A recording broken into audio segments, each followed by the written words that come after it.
Elementary এডুকেশনের যিনি প্রধান মানে শিক্ষা বিভাগের তিনি একটা সরকারি নির্দেশ জারি আদেশনামা করেছেন, করে ইনি বিদ্যালয়ে পাঠিয়েছেন। সেটা হচ্ছে কি, এই যে সামনের যে দুর্গোৎসব ষষ্ঠীর থেকে দশমীর দিন পর্যন্ত আমরা জানতাম বরাবরই এই সময় স্কুল বন্ধ থাকে, কারণ দুর্গাপূজাটা বাঙালিদের একটা সবচেয়ে বড় সামাজিক উৎসব, ধর্মীয় উৎসব। তো এই উৎসবে আমরা প্রতি বছর যে সরকারি ছুটি আমরা ভোগ করতাম, স্কুল বিদ্যালয় থেকে শুরু করে আরও অন্যান্য ডিপার্টমেন্টও এই ছুটিটা থাকতো। এইবার বর্তমান বিজেপি ডাবল ইঞ্জিনের সরকার ক্ষমতায় এসে প্রথমবারের মতো এই ছুটির আদেশ বাতিল করলো, সবাইকে নির্দেশ জারি করলো যে ষষ্ঠী থেকে নবমী পর্যন্ত স্কুলে যেতে হবে। আমরা অনেকে অনুমান করছে যে হয়তো লক্ষ্মী পূজাতেও স্কুলে যাওয়ার জন্য বলা হবে। এইভাবে আগামী দিনে কালী পূজা বা আরও যত অনুষ্ঠান আছে নির্দেশ হতেই পারে। দুর্গাপূজাকে যদি ওরা সামাল দিতে পারে, বাকিগুলি ওরা করে নেবে। আমরা কোনো মতেই এই যে আমাদের ধর্মীয় স্বাধীনতা, যেটা সংবিধানের মৌলিক অধিকার, এই অধিকারকে হরণ করা মানছি না।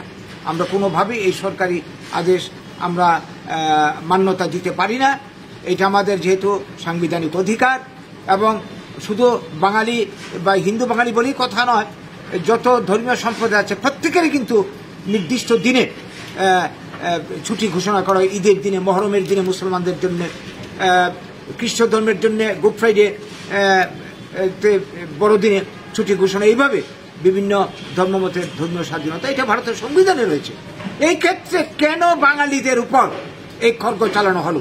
এর পেছনে উদ্দেশ্যটা কি? এর পেছনে উদ্দেশ্য একটি হতে পারে যে বাঙালির এই ধর্মীয় চেতনাকে লুপ্ত করে দিয়ে, অধিকারকে লুপ্ত করে দিয়ে, এবং বাঙালির ভাষা আর অধিকারকে লুপ্ত করে দিয়ে, ধ্বংস করে দিয়ে বাঙালির পরিচিতিকে লুপ্ত করে দেওয়া। আর এটার পেছনে কোনো উদ্দেশ্য থাকতে পারে না। আমরা এই সরকারি আদেশ প্রত্যাহারের দাবি জানাচ্ছি, তীব্র নিন্দা ধিক্কার জানাচ্ছি, এবং আগামী দুর্গাপূজার থেকে শুরু করে আগামী দিনে যত উৎসব হবে আসবে সামনে, আমাদের যে অর্জিত অধিকার, সাংবিধানিক অধিকার যাতে আমরা ভোগ করতে পারি, এতে যাতে কেউ বাধা সৃষ্টি না করে, করলে কিন্তু এই নিয়ে আন্দোলন হবে। এই আদেশ যদি প্রত্যাহার না করে, এই নিয়ে আগামী দিন তীব্র গণ আন্দোলন আমরা করে তুলব।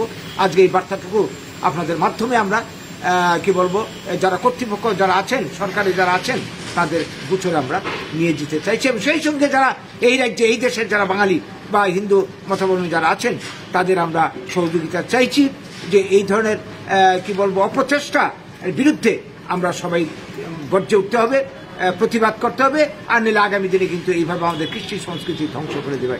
এই বার্তাটুকুই আজকে দিতে চাইছি। নমস্কার। নাম? আমার নাম গৌরাঙ্গ রুদ্রপাল, আমি আমরা বাঙালি ত্রিপুরা রাজ্য কমিটির সচিব।